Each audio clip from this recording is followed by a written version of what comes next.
What's going on YouTube? It's EDC Central Oregon, back again with another video.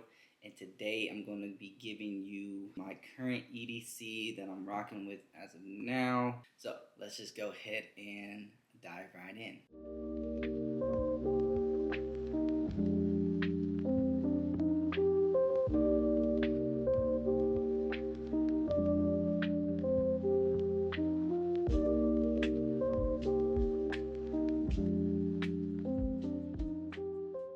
Alright, so here's the current EDC. I have some things the same, some things are different. Starting with the Zippo lighter with the butane insert, double flame. I have same AirPods, Gen 2, I believe. Have yet to upgrade, will be upgrading here pretty soon. Still like to have those handy. Everyone has their phone of choice. I have the iPhone 15. Then for the wallet, I just have a Coach ID holder. Carry some cards, carry my ID, carry cash inside. Different from my last pocket dump. So compared to the Ridge wallet, I've been rocking with this one because it's leather. It fits a few cards, fits cash, ID, everything that I need. And I've noticed that it's a little bit flatter and it's more comfortable in my pocket. With the Ridge wallet, because I tend to carry a lot of cards, a lot of stuff going on in that wallet. And yes, it was smaller. It started to still feel a little bit heavy, a little bit bulkier. I still like that wallet. Still use it from time to time, but I found myself mainly using just a ID holder type wallet. Leather, thin, comfortable, goes right in the pocket just fine. Under that, I just have a bandana. So most videos, when I'm showing you a backpack, my EDC, something like that, I feature a bandana. I rotate these different colors, use them, wash them, different things like that.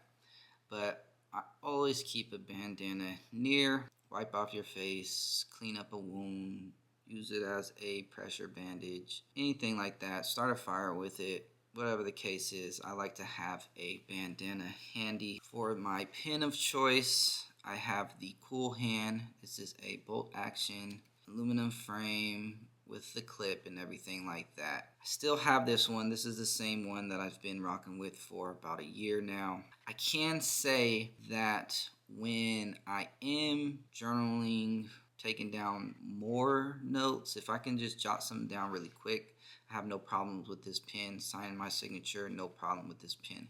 I have noticed, because of the frame and because of these ridges along it, if I am journaling for a while, after a few minutes, I can kind of feel on my fingers and can get really uncomfortable. So when I am journaling for a longer time, I will switch up a pen to something like a Zebra F301 or a skinnier style pen, or something that has like a soft part here, so that way when I am journaling for a long time, I don't feel any pressure on my fingers and it's not uncomfortable. But I do like the durability. I don't have no problem with having it in my pocket on the clip. I don't have to worry about it breaking or dropping it or things like that. Then for the flashlight, Olight, this is the i3T2, low mode, high mode, and it is small. I can fit it right in my fist and still be able to turn it on. I want to have less bulk in my pocket. I want to have less on me when I am carrying a flashlight. So I'm going with the smaller flashlight nowadays, and it's doing me just fine. It has a sort of like a, I don't know if you'll call it like a double clip. I can clip this on like the brim of my hat and be able to use it as like a hands-free and things like that. So that's why I like this style. Lately, I've been rocking the Kershaw Iridium. This one has the spear point blade, D2 steel. It has the button lock easier to put it away when you need to, and kind of works as like a fidget. It has aluminum frames, and then it has a deep concealed pocket clip, and you can switch sides. So depending on how you want it, or how right-handed, left-handed, things like that, you can switch side. And it has like a lanyard loop at the end, which I don't utilize. My favorite part about it is the blade style. It is really cool looking. I do like how sleek and thin it is. The only gripe about it that I have is the handles. I do like that they feel sleek, but sometimes if my hand is a little bit sweaty or something, it's kind of hard to get a good solid grip on it. Luckily, I don't need to use it too much. I might open up some packages, break down some boxes with it, things like that. So I'm not too worried about it, but I do find myself kind of, when I'm trying to put it away, I do find myself kind of slipping a little bit, not getting too good of a grip on it. I do like that it is Oregon made. It's made in Tualatin, Oregon, I believe. So being that it's local and it is affordable. For the keys, I have a Key Unity. Got this off of Amazon. I like this thing. Easy to put on my belt loop and just easy to take off. Still have the Key Orbit key organizer. Plastic. This one is the cheaper version, but I've had this for over a year and it works just fine. No complaints with it. This that I add on it is the Aurora A3. Just an extra little flashlight. It doesn't create too much bulk, so I'm not too worried about it. I don't put it in my pockets or anything like that, but I like to have this little flashlight. It has 3 different modes.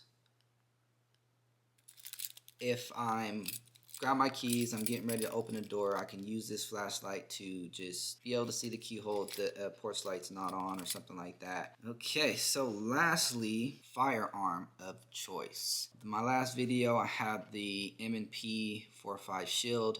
Thin gun, but it's bigger, of course, holds 45 caliber. So now that we are getting in the warmer weather, I want to be able to conceal my weapon with just a t-shirt, light clothing. I pulled the Ruger Max 9 back out of the safe, and I also added some upgrades to it to make it a little bit more fitting, a little bit better, a little bit better when it comes to shooting, accuracy, and the grip. This one is a really good budget conceal carry. I believe I got this for $3.89 at Weimar a few years ago. It was on sale. When I just checked the price for this one on the Ruger website, they're going, this model is going for $4.29.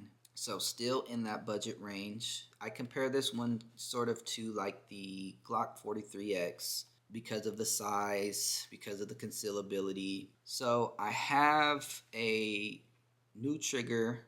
This is from Galloway Precision. It's the flat trigger. Really quick. As you can see here, hard clear, safe direction. Okay, but what I want to show you is the trigger. So if you can see here, it has a tad bit of play. And then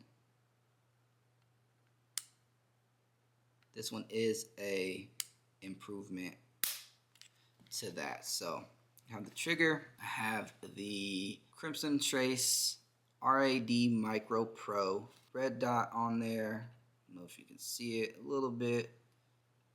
I don't have too much rounds with this dot, so I'm not sure how great it is. I've seen plenty mixed reviews. A lot of people don't like the Crimson Trace. They say it's a trash optic. And then on the other hand, I've seen a lot of people saying this is a really good budget choice, entry level optic. I'm not too huge on the optics, so I'm fairly new to getting into it. I'm usually more of a iron sight type of shooter, so getting this zeroed in, getting some rounds down to it, keeping it zero, just fine so far, so I'm not too worried about it as of now. I can co-witness with this iron sight, so if my red dot does happen to fall out or give out, something like that, I still will be able to use that until I can get home and get this removed or whatever the case is. But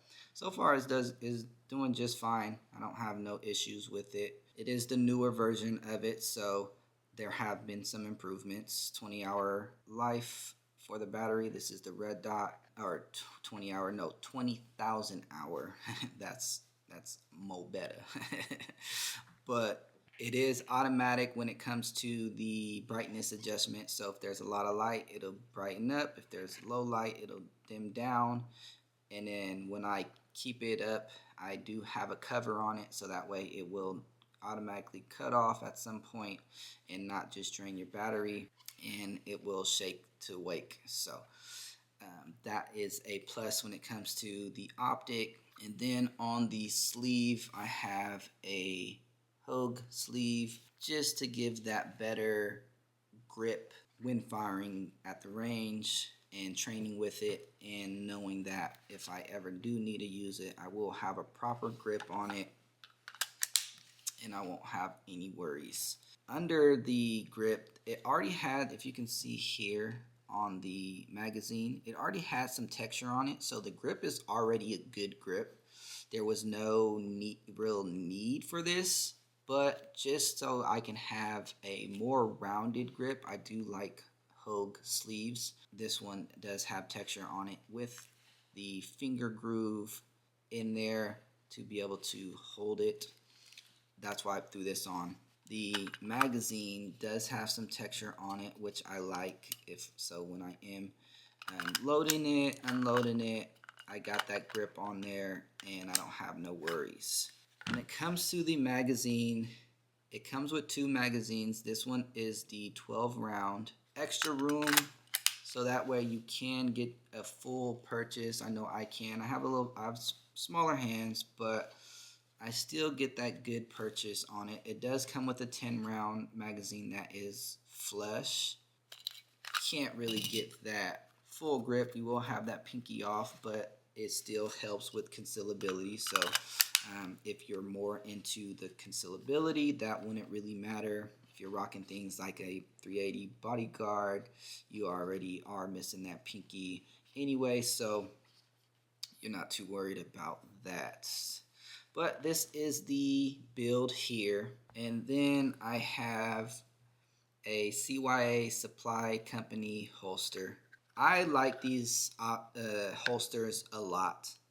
I have one for my M&P Fortified Shield. Been rocking that for years. $40 off of Amazon, and you definitely get your money's worth. Has really good retention, and you get that click that I definitely love to show you that it is secure, and it's just, I don't know, it's just so sleek and just comfortable on the waist no matter what position you're rocking it. I love these holsters a lot.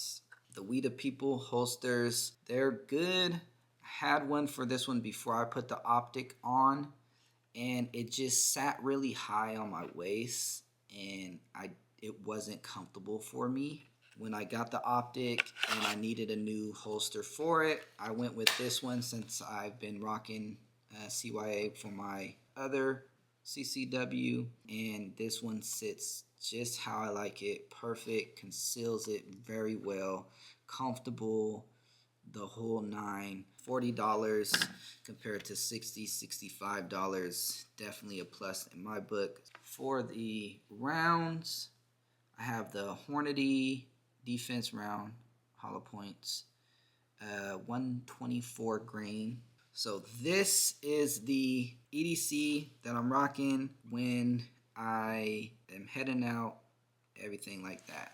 What I forgot to show in that intro is my belt of choice. So this is the Core Essentials Concealed Carry belt here. Definitely want to have a great, sturdy, concealed carry belt every single day to make sure that your concealed carry is being held up steadily, sturdy, it's not flopping around, it's not moving around, and you don't have to worry about the belt breaking, coming off, gun falling, different things like that. So definitely want to conceal carry EDC belt. This is what I am carrying as of 2025. This is what I have. All right, y'all. So that is my 2025 EDC pocket dump.